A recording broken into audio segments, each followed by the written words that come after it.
Hi everyone, I'm Nathan. This is Unboxing Monday. We are on Unboxing Monday and let's unbox something. I'm unboxing today a pack of Keyforge. Keyforge is sold in these little random packs. They're random, kind of like packs you get for Magic the Gathering. And Pokemon, that's a good choice. And each card inside belongs to a color, kind of like in Magic they belong to a color, or in Pokemon, they have a specific energy type.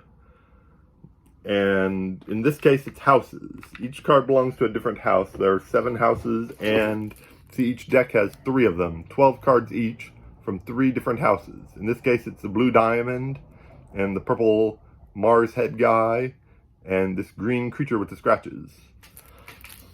Not sure what that is. But anyway, it's very thematic artwork. Anyway, the packs are random, like your Pokemons or your Magic the Gathering packs, but instead of just being a couple of random cards, what you got here is an entire deck, an entire playable deck. You open it, you play the deck.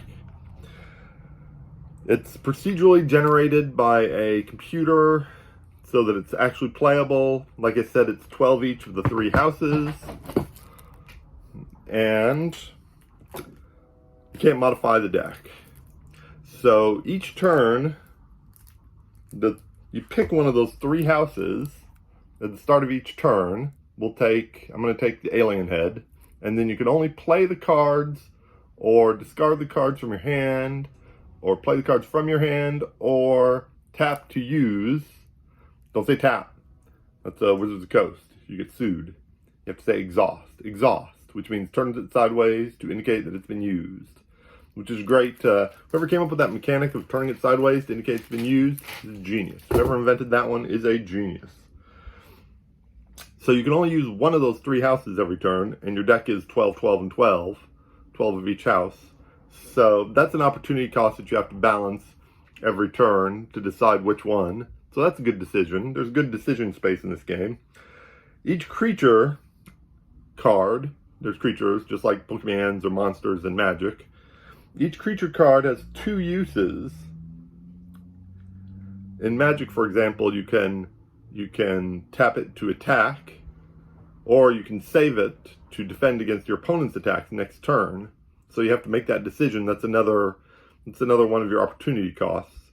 Do I try to reduce my opponent's life or kill a creature now, or do I save it and prevent myself getting my hit points run down? But that's how Magic works. In this game, the 2 are, of course, you can attack other creatures to prevent your opponent from winning the game, or you can tap to collect one of these little gem token things right here. You need 18 of these little gem token things to win the game. So you've got another opportunity cost. Do I try to get closer to winning the game by picking these bad boys up, need 18 of them, or do I, try and prevent my opponent? Monsters sometimes have creatures, enemies, creatures. Creatures sometimes have other uses, and you might want to directly go after them. You go after other creatures instead of just going after your opponent in this game, in Keyforge. That doesn't sound like, you say, a game that you might like. You're right, it doesn't sound like a game I might like. And I don't. But they announced a solo mode. They announced the cool solo challenge mode. And I was ready to roll. I bought a lot. I bought about 45 of these bad boys. And anyway, the solo mode turned out to be a print and play.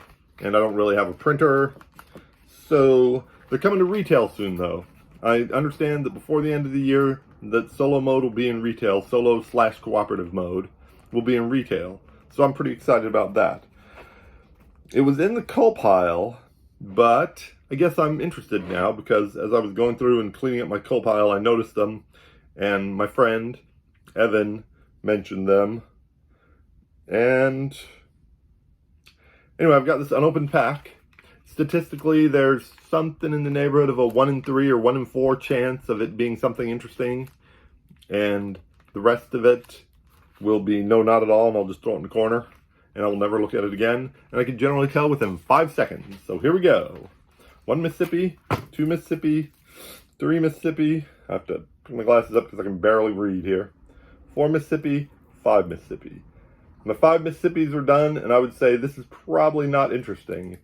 It's Notorious Winter of the Town. Not just any town, the town. Notorious Winter of the Town. The print is very small, but you can actually see the contents of the deck back here. Every card listed is listed on the deck. Every card in the deck is listed on this card. And it has blue triangle, an orange circle, and some sort of pink and black blob.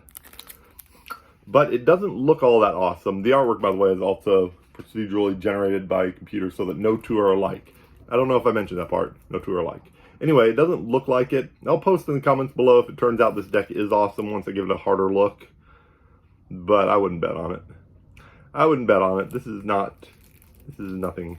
This doesn't look like anything. So it's probably going in the coal pile. I'm keeping a couple 20 decks or so, about half of them, to place on solo mode and or cooperative mode. And the rest are going in the coal box. That's probably what I'll do Wednesday. For Wednesday Ramble, I'll probably start culling some stuff. Let's put things in the coal box on Wednesday. That's a great idea. All right, let's see.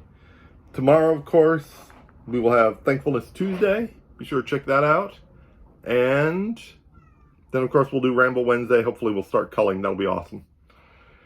And then, of course, I don't know what else. More Thankfulness on Thursday, Favorite Game Friday. Then I'll see you back here for another unboxing. Take care, everybody.